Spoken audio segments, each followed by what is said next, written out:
Funciona assim? Boa tarde a todos. Eu sou uma professora do estilo antigo, eu gosto de ficar de pé quando eu falo. Então sinto muito por não ser capaz de sentar. Bom, eu fui o presidente da IPHS. Eu gostaria de agradecer a Maria Cristina e a sua equipe pelo trabalho que vocês fizeram, os seus colegas e também os estudantes que criaram para nós uma experiência incrível. E eu gostaria de agradecer também ao professor Muran Glujoy, que fez uma excelente resumo de todas as conferências IPHS, que claramente indicam, e vocês podem ver claramente que todas as nossas conferências têm, é claro, muitos pontos em comum, mas todas as conferências são um tipo de experiência carismática para criar um indivíduo, uma atmosfera individual muito específica. Por isso que eu amo vir às conferências. Então, e ver o que cada equipe conseguiu. Eu tentei, a minha intenção aqui é mostrar diversos pontos essenciais para entendimento do que a história do planejamento é. Eu digo que tanto planejamento quanto história são palavras importantes. Vamos começar por... Esse é o volume? Ah, não é isso. Bom, vamos tirar isso de lado. Bom, vamos começar um pouquinho lembrando da minha primeira conferência IPHS em 1999 em Birmingham. Aí fiz uma apresentação na minha tese de doutorado que aconteceu fora de Helsinki. Então, planejamento, vocês vão reconhecer isso muito claramente, que esse é os símbolos, tipos e elementos de planejamento criado há 100 anos atrás. Mas qual foi a pergunta que eu tinha na minha mente como uma categoria social do que os profissionais, engenheiros, arquitetos que estão trabalhando por trás do plano Brander e o seu entusiasmo fantástico e sendo orgulhosos de terem criado algo novo, entender que isso é um acontecimento extraordinário e eles são chamados de condutores urbanos 10 anos atrás, estabelecendo os jardins do subúrbio. E o nome Nandestad são todos arquitetos finlandeses com altíssima reputação. Então, esse foi o primeiro maneira de entender os processos por trás da história urbana e a história do planejamento. Nós amamos a história do planejamento. Mudança, transição e transformação. E não a continuidade. Continuidade é chato, mas mudança é sempre cria uma energia e uma atmosfera energética. E nós sabemos que a mudança é muito comum na história europeia e também na história global, dependente de alguns fatores por trás da situação social. Nesse caso, nós temos a nossa nova classe média profissional, que queria ter o seu direito ao espaço urbano. Era o espaço suburbano, nesse caso, mas a reação é reagir contra a classe aristocrática do Helsinki Imperial. É claro, claramente demonstrando os novos valores da classe média, quando as classes trabalhadoras começaram a ser parte importante do cenário urbano. Então, essa é a greve geral de Helsinki, que criaram a primeira fase de escapismo da classe média indo para as periferias. Então, depois dos anos 80, eu trabalhei muito com essa questão, e eu acho que foi muito essencial em muitos dos artigos dessa conferência, quem pode ter o direito para o espaço da cidade. Para quem a cidade, de quem a cidade pertence a quem e para quem elas foram feitas. Como que nós incluímos e excluímos algumas classes e grupos sociais e que tipo de processos são criados dentro dessa inclusão e exclusão quando se trata de história do planejamento. E é claro, o que é a história do planejamento não é uma história agrária. Nós nunca falamos sobre as áreas rurais ou sobre áreas agrárias. Nós sempre falamos temos a área urbana, cidades, pequenas cidades, e muitas vezes, poucas vezes as vilas são citadas. Isso vai criar uma atmosfera específica. Nós colocamos cidades em oposição ao campo. Nós somos históricos do planejamento, mas nós somos urbanistas e nós verificamos a identidade do urbanismo. Então vocês têm a sua própria identidade, você coloca a sua própria identidade quando você faz esse tipo de planejamento das cidades urbanas. Então, as cidades é uma esperança do futuro, iluminação, ordem, modernização, disciplina, higiene e igualdade e organização. Então, a quem a cidade pertence? Então, sendo uma historiadora, é claro que eu vejo a cronologia, a linha do tempo como essencial. Nós não estamos sempre subjacentes à história, mas a história é presente quando nós discutimos o planejamento e o urbanismo. Durante essa conferência, claro que vindo da Europa e sendo professora de história europeia, Europa é minha missão, meu amor, minha paixão. É claro que toda paixão tem os momentos críticos. No momento não está muito iluminado para mim, o futuro não é muito iluminado para a minha querida Europa, mas durante esses 3 dias eu notei que a Europa está ali, queiramos ou não. E nós estamos ligados à Europa de uma maneira ou de outra, queiramos ou não. E é claro que está presente na história do planejamento, criando as tensões sociais, continuidades sociais que são tão importantes para o entendimento do desenvolvimento urbano. Se você olhar a história política da Europa, nós podemos ver muito claramente que as tensões e as questões sociais estão ligadas à cronologia política, muito claramente. Vamos ver se isso aqui vai funcionar. Vai mostrar o ponto vermelho? Não. Ou faz? Eu não estou vendo, talvez eu não esteja vendo, eu sou um pouco cega. Bom, mas de qualquer forma você pode ver a linha dos anos, que todos são anos de memória da Europa. É a Revolução Francesa que trouxe a classe trabalhadora e as revoluções na cena política e levou, de fato, 150 anos para infiltrar a influência, a questão social na história urbana e na história do planejamento. Tivemos diversas revoluções nacionais e políticas seguidas, e é muito claro de ver quando nós estamos aqui na América Latina, as guerras napoleônicas, como elas criaram o planejamento, como o planejamento histórico pode ser desenvolvido. Nós vemos o poder da burguesia, as reformas municipais criaram os conselhos das cidades, as prefeituras, quem se tornou os planejadores que fazem influenciantes. 1910, entre as guerras, onde os partidos socialistas e os partidos comunistas e social-democratas se tornaram membros do planejamento local. Então, a pressão social cria, baseada na questão quem tem o direito à cidade. A Primeira Guerra Mundial, a Segunda Guerra Mundial são essenciais para entender como a noção do planejamento foi criado e recriou.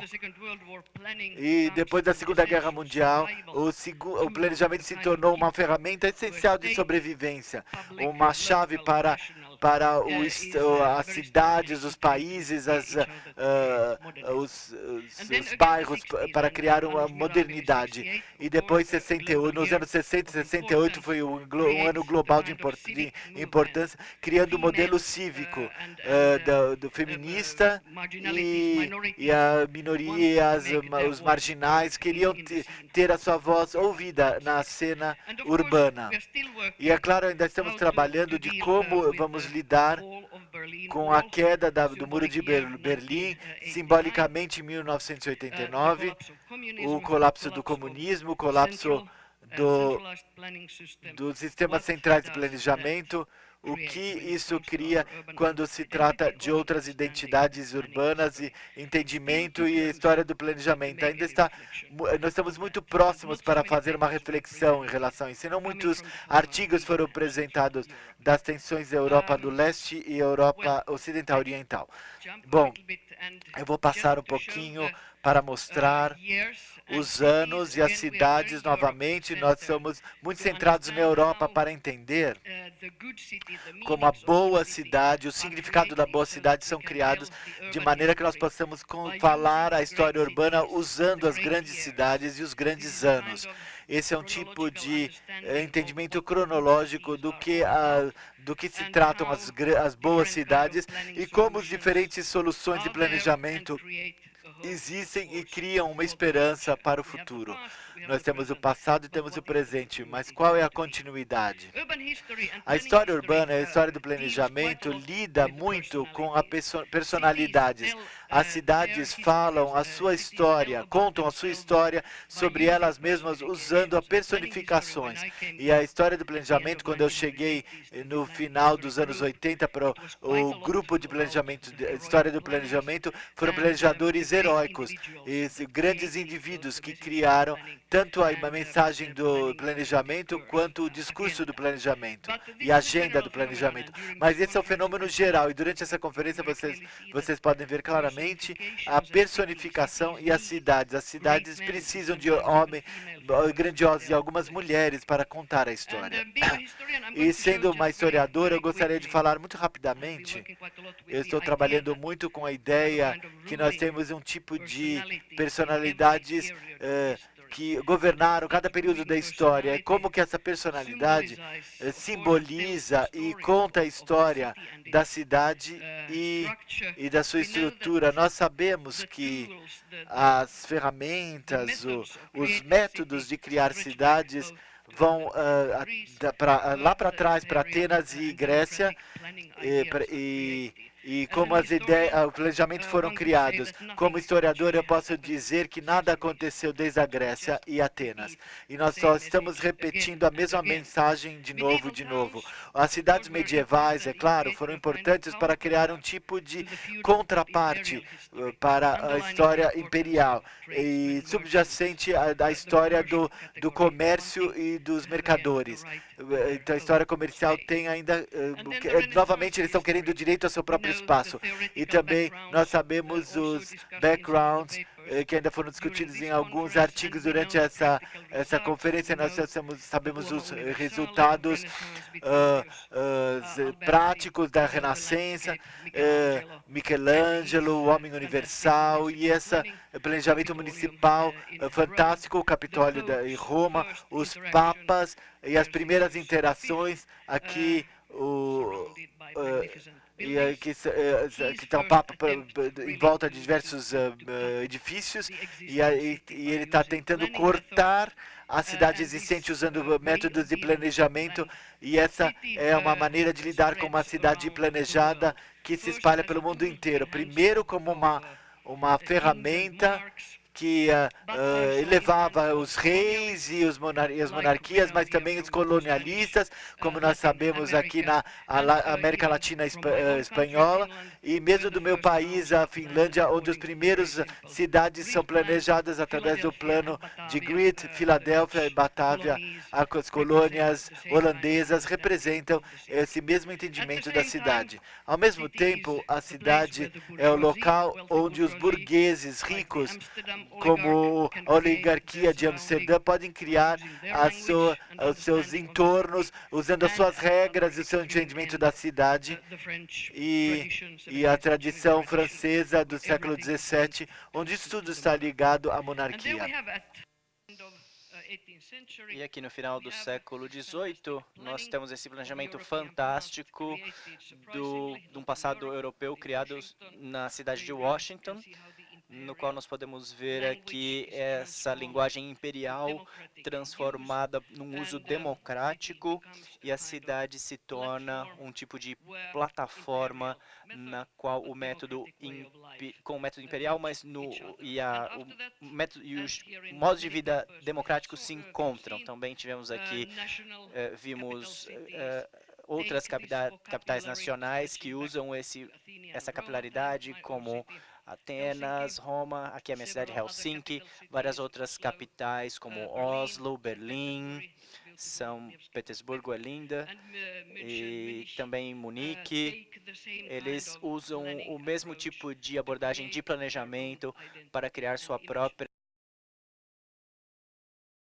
a classe média, os novos profissionais no planejamento e no urbanismo, nessas city halls incríveis aqui de Viena, Paris, mais uma vez mostrando a tensão social entre a elite e a classe trabalhadora. E essa aqui é em Berlim, essa Red House, a Casa Vermelha, indica a importância dessa nova classe média e desses grupos profissionais. Nós vemos aqui o tipo, né? Conhecemos a pessoa. Esse aqui é o senador Leon Meckelin, o primeiro conselheiro de Helsinki, e ele poderia estar em qualquer lugar. O tipo dele, né?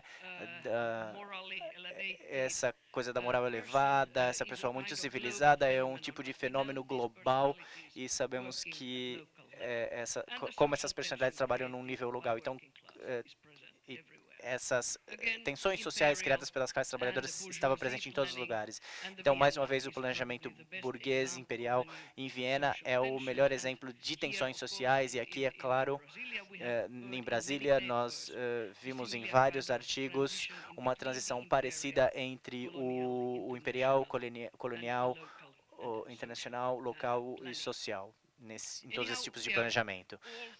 Então, nós estamos todos fixos aqui com a urbanidade do século XIX, na qual as ferramentas, os métodos e os resultados de grandes planejamentos urbanos estão presentes, e 150 anos depois nós estamos aqui refletindo os nossos sonhos e os nossos ideais de planejamento, como nos exemplos de Londres, Paris, Viena e etc., né, as grandes cidades europeias. Elas estão lá, e sem exceção, mesmo nos pequenos detalhes. Mais uma vez, a reação social aqui, na opinião burguesa, o movimento da Garden City criou da mesma forma a história da cidade se desenvolve, as cidades medievais e cidades menores se tornam um meio ideal, e o medieval no final do século XIX se torna parte do desenvolvimento global e local da ideia de uma boa cidade, de uma boa vida urbana.